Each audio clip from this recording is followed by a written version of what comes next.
Ngara dongdan phongkiba pandangi pause dagi maroi pa pau khara khanga chiraga miyamda khudo tamjage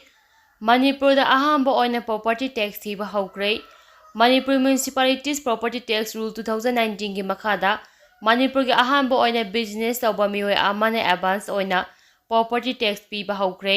advance deposit tawkhiba mioi adugi maming Takhelambam Chandan apoparai khidrabati tomja kawi Maha Imphal East ki Chengmairong West dagini advance oina property tax thidopagidama mioi asigi mayumda ngasi Imphal Municipal Corporation gi Municipal Commissioner Joyce Kem Luchingba official team amana chatuna thagapa phongdokkhre thagapa phongdokpa aduga mai lenana IMC ke Deputy Municipal Commissioner Thoksom Sidatna phongdorakpada property tax asilam ahambagi mafamdagi laude kachar semi paka amadi paka oina saba building amadi for mathang makha saba sing yangna tonga amba rate ta tax sigadabani yumkhu sa khetnabagi matung ina tax ki ratio khenagani hauji phawbagi oina property tax achi thiba haunaba lengang order thokpadi leitri adubu athubodo order tholalagani IMC na korma mafam singe manungda Ketago A gi manung channa leiba Pauna Bazar amasung Thangar Bazar na tax rate khwadagi wangna thigani khara haidopa mafam singena tax rate hantagani property tax dagi phangba sempham singa china urban amenity ki chakot tharang amadi luna na thamnabagi thabok thoram singna sijinagani loina lengang na lokhatlakliba khongthang asida miyamna su soidana corporation pirakane habagi thajabasu IMC gi maikedi gi thamlakli amaromda property tax advance on thikiba chandana phongnokhibada lengang semliba kanglon si miyamna su tung induna chapam to a karigumba miyamna kanglon gi matung ina tawdaba taragadi tungi legal gi oiba khudongcha daba thengnabasu yai maram achina property tax asi citizen ama oina thipam thokpani khanduna mahangna advance oina thiba hawkhibani haiki panba yabadi chandana advance oina deposit tawkhiba property tax ki sempham asi liksing ni panga samaga mafuga tarukni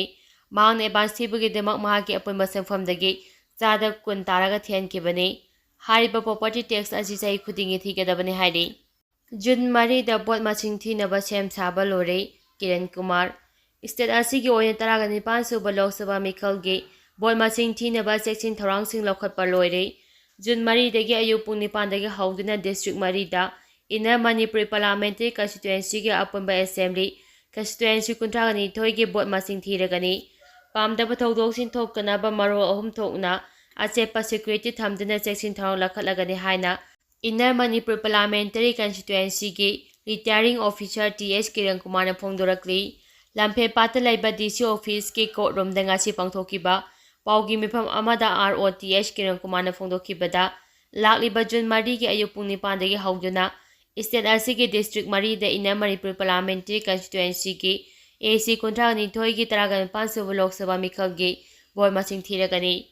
adubu ayupung toram khaidagi EVM thamliba strong room sing achepa sing thoranga lunina so hangani Imphal West ki oina counting hall mapalagani masigi manung do hall tare amajana normal EVM gi bot masing thigani lemhoriba atopa counting hall anijana postal ballot amadi service voter singi electronically transmitted postal ballot system ETBBS ke bot masing tunga thigani internally displaced person IDP voter singi oina di tunga ba makhoi lairiba district singi bot masing thibada yaugani adubo postal ballot amadi service voter singi ETBBS ki Imphal East ki counting hall da puna bot masing thigani mahangna makha taraduna Imphal West DC complex da lairiba strong room da thamliba EVM singa se Central Armed Police Force CAPF na ngaktuna CCTV sijinaduna political party singi member sing fawba yarektuna section na sangduna thamlibani counting no meter strong room dagi EVM sing counting hall da tangkak 9 na section na ngak senduna yesinadana pa amadi chamam na bathokna ba ningthina purakani bot masing thibada yawgadariba official singi ahamba tangkak ki training loisingkre ani suba tangkak ki su athubada losilagani maramachina bot masing thibada aso angam yawgani haibagi mi painingai thoino oidrei machiduna tana political party singi election agent counting gi guidelines sing pikre counting hall sing da mobile phone ink pen amadi machin tumba pochai sing amata pusil handanaba section thorang sing su pakhatkani haiki loina Inner Manipur Parliamentary Constituency gi oina postal ballot ki apuma masing achi lising manga ga changwa ga nipuga mangani ꯃꯁꯤꯒꯤ ꯃꯅꯨꯡꯗ ꯌꯨꯝꯗ ꯆꯪꯗꯨꯅ ꯑꯍꯜꯁꯤꯡ ꯑꯃꯗꯤ person with ꯗꯤꯁꯑꯦꯕꯤꯂꯤꯇꯤꯁ (PWDꯁꯤꯡꯒꯤ ꯈꯣꯝꯒꯠꯈꯤꯕ postal ꯕꯦꯂꯣꯠ ꯃꯁꯤꯡꯅ 4,992ꯅꯤ ꯑꯃꯗꯤ ꯑꯥꯎꯇꯔꯒꯤ ꯃꯐꯝꯁꯤꯡ ꯌꯥꯎꯅ ꯑꯦꯝꯄ꯭ꯂꯣꯌꯤꯁꯤꯡꯅ ꯊꯥꯗꯔꯛꯄ postal ꯕꯦꯂꯣꯠ ꯃꯁꯤꯡꯅ 783ꯅꯤ꯫ ꯏꯁꯇꯦꯠ ꯑꯁꯤꯒꯤ ꯑꯣꯏꯅ ꯁꯥꯔꯚꯤꯁ ꯕꯣꯔꯗ (ETBBS)ꯁꯤꯡꯒꯤ ꯃꯁꯤꯡ ꯑꯁꯤ 1,000 ꯂꯩꯕꯅꯤ, ꯑꯗꯨꯕꯨ ꯊꯥ ꯑꯁꯤꯒꯤ 24 ꯐꯥꯎꯕ ꯄꯣꯁꯇ ꯂꯥꯛꯈꯤꯕ ETBBSꯁꯤꯡꯒꯤ ꯃꯁꯤꯡ ꯑꯁꯤ 5,983 ꯈꯛꯇ ꯉꯥꯏꯔꯤ꯫ ꯚꯣꯠ ꯊꯥꯗꯒꯗꯕ ꯅꯨꯃꯤꯠꯀꯤ ꯅꯣꯡꯃ ꯋꯥꯠꯂꯤꯉꯩ ꯐꯥꯎꯕꯗ ꯂꯥꯛꯄ ꯁꯥꯔꯚꯤꯁ ꯕꯣꯔꯗ ETBBS)ꯀꯤ ꯄꯣꯁꯇꯦꯜ ꯕꯦꯂꯣꯠꯁꯤꯡ ꯚꯣꯠ ꯃꯁꯤꯡ ꯊꯤꯕꯗ ꯍꯥꯞꯀꯗꯧꯔꯤꯕꯅꯤ꯫ ꯃꯈꯣꯏꯒꯤ ꯄꯣꯁꯇꯦꯜ ꯕꯦꯂꯣꯠ ꯄꯨꯝꯕ ꯆꯦꯛꯁꯤꯟꯅ ꯁꯤꯐ ꯇꯧꯗꯨꯅ ꯊꯝꯂꯤꯕꯅꯤ ꯍꯥꯏꯅꯁꯨ ꯇꯤ.ꯑꯩꯆ. ꯀꯤꯔꯟꯀꯨꯃꯥꯔꯅ ꯐꯣꯡꯗꯣꯛꯈꯤ꯫ ꯄꯥꯎꯒꯤ ꯃꯤꯐꯝ ꯑꯗꯨ ꯁꯔꯨꯛ ꯌꯥꯔꯗꯨꯅ ꯏꯝꯐꯥꯜ ꯋꯦꯁꯀꯤ ꯑꯦꯁ.ꯄꯤ. ꯀꯦ.ꯑꯦꯁ.ꯑꯥꯏ. ꯁꯤꯕꯀꯥꯟꯇꯅ ꯐꯣꯡꯗꯣꯛꯈꯤꯕꯗ 19 ꯁꯨꯕ ꯂꯣꯛ ꯁꯚꯥ ꯃꯤꯈꯜꯒꯤ ꯚꯣꯠ ꯃꯁꯤꯡ ꯊꯤꯕꯗ ꯄꯥꯝꯗꯕ ꯊꯧꯗꯣꯛꯁꯤꯡ ꯊꯣꯛꯇꯅꯕ ꯁꯦꯀ꯭ꯌꯨꯔꯤꯇꯤ ꯃꯔꯣꯜ 3 ꯊꯣꯛꯅ ꯊꯝꯗꯨꯅ ꯆꯦꯛꯁꯤꯟ ꯊꯧꯔꯥꯡꯒꯤ ꯊꯕꯛꯁꯤꯡ ꯄꯥꯏꯈꯠꯀꯅꯤ꯫ ꯁꯦꯀ꯭ꯌꯨꯔꯤꯇꯤꯒꯤ ꯃꯅꯨꯡ ꯈ꯭ꯋꯥꯏꯗꯒꯤ ꯊꯪꯕ ꯃꯔꯣꯜꯗꯅ ꯁꯦꯟꯇ꯭ꯔꯦꯜ ꯑꯥꯔꯝ ꯄꯨꯂꯤꯁ ꯐꯣꯔꯁꯁꯤꯡ ꯂꯩꯗꯨꯅ ꯑꯅꯤꯁꯨꯕ ꯃꯔꯣꯜꯗ ꯏꯁꯇꯦꯠ ꯑꯥꯔꯝ ꯄꯨꯂꯤꯁ ꯐꯣꯔꯁ ꯂꯩꯒꯅꯤ ꯑꯃꯗꯤ ꯃꯄꯥꯟ ꯊꯪꯕ ꯃꯔꯣꯜꯗꯅ ꯗꯤꯁꯇ꯭ꯔꯤꯛ ꯄꯨꯂꯤꯁꯁꯤꯡꯅ ꯉꯥꯛ-ꯁꯦꯟꯒꯅꯤ꯫ ꯂꯣꯏꯅꯅ ꯀꯥꯎꯟꯇꯤꯡ ꯅꯨꯃꯤꯠ ꯑꯁꯤꯗ ꯚꯣꯠ ꯃꯁꯤꯡ ꯊꯤꯐꯝ ꯑꯣꯏꯒꯗꯧꯔꯤꯕ ꯂꯝꯐꯦꯜ ꯗꯤ.ꯁꯤ. ꯀꯝꯄ꯭ꯂꯦꯛꯁ ꯒꯦꯠ ꯃꯃꯥꯡ ꯑꯁꯤ ꯑꯣꯊꯣꯔꯤꯇꯤꯅ ꯑꯌꯥꯕ ꯄꯤꯕ ꯑꯃꯗꯤ ꯃꯤꯗꯤꯌꯥ ꯅꯠꯇꯅ ꯆꯠꯊꯣꯛ-ꯆꯠꯁꯤꯟ ꯇꯧꯕꯗ ꯑꯊꯤꯡꯕ ꯊꯝꯒꯅꯤ꯫ ꯅꯨꯃꯤꯠ ꯑꯁꯤꯒꯤ ꯑꯣꯏꯅ ꯂꯝꯕꯤꯒꯤ ꯔꯨꯠ ꯍꯣꯡꯗꯣꯛ-ꯍꯣꯡꯖꯤꯟꯒꯤ ꯇ꯭ꯔꯥꯐꯤꯛ ꯅꯣꯇꯤꯁ ꯊꯣꯛꯂꯛꯂꯒꯅꯤ꯫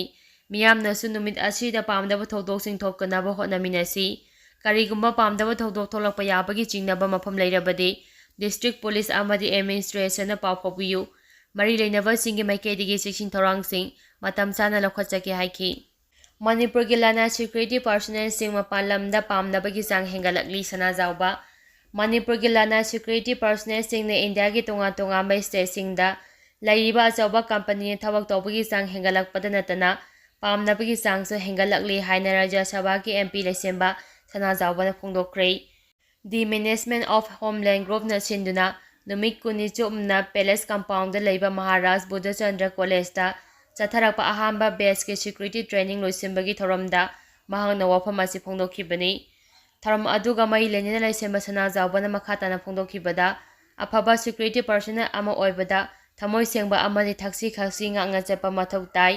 ꯃꯄꯥꯟ ꯂꯝꯒꯤ ꯑꯆꯧꯕ ꯀꯝꯄꯦꯅꯤꯁꯤꯡꯗ ꯊꯕꯛ ꯇꯧꯕ ꯃꯇꯝꯗ ꯅꯤꯡꯊꯤꯅ ꯊꯕꯛ ꯇꯧꯕ ꯑꯃ ꯆꯪꯏ꯫ ꯃꯅꯤꯄꯨꯔꯗꯒꯤ ꯊꯣꯛꯈꯤꯕ ꯂꯅꯥꯏ ꯁꯦꯀ꯭ꯌꯨꯔꯤꯇꯤ ꯄꯔꯁꯣꯅꯦꯜꯁꯤꯡ ꯑꯁꯤ ꯃꯊꯃꯣꯏ ꯁꯦꯡꯕ ꯑꯃꯗꯤ ꯊꯛꯁꯤ-ꯈꯥꯁꯤ ꯂꯩꯕꯅ ꯃꯔꯝ ꯑꯣꯏꯔꯒ ꯃꯄꯥꯟ ꯂꯝꯒꯤ ꯑꯆꯧꯕ ꯀꯝꯄꯅꯤ ꯑꯃꯗꯤ ꯃꯣꯜꯁꯤꯡꯗ ꯄꯥꯝꯅꯕꯒꯤ ꯆꯥꯡ ꯋꯥꯡꯈꯠꯂꯛꯂꯤ ꯍꯥꯏꯈꯤ꯫